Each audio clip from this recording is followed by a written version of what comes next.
Now, I'm not going to say you shouldn't go back and read the G.I. Joe solo titles and then read G.I. Joe issues 1 through 12, but if you were looking at a place to jump in, issue number 13 of G.I. Joe is the perfect place. This is also a perfect place for a creative team check. I say this is a great place to dive in because they give us a great 2-page spread to catch you up from the first sighting of Joe characters in the Energon universe up until now, including the previous conflict between Duke and Cobra Commander.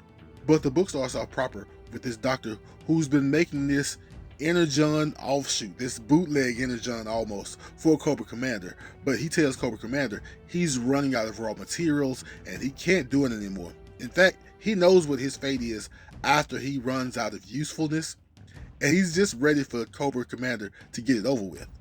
However, Cobra Commander is keeping the Doctor alive just for his entertainment. Also, he knows where some deposits of Energon are, and he's going to send Ripper and Destro on separate missions to go look for these deposits. Meanwhile, there's one he's interested in himself, and he's going to go and look for it. But let's just say, not everybody's on the same page in the Cobra household.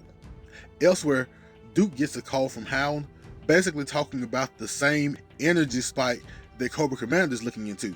But the Joes are spread thin because some of them are checking out an incident in Chicago. If you're reading Transformers, you know what I'm talking about.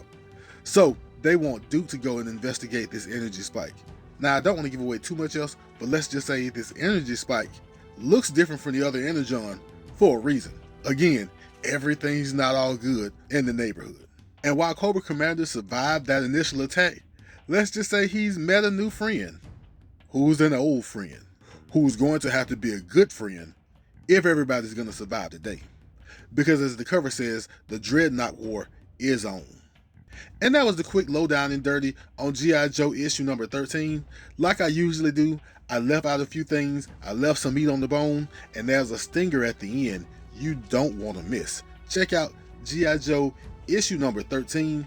You will not regret it.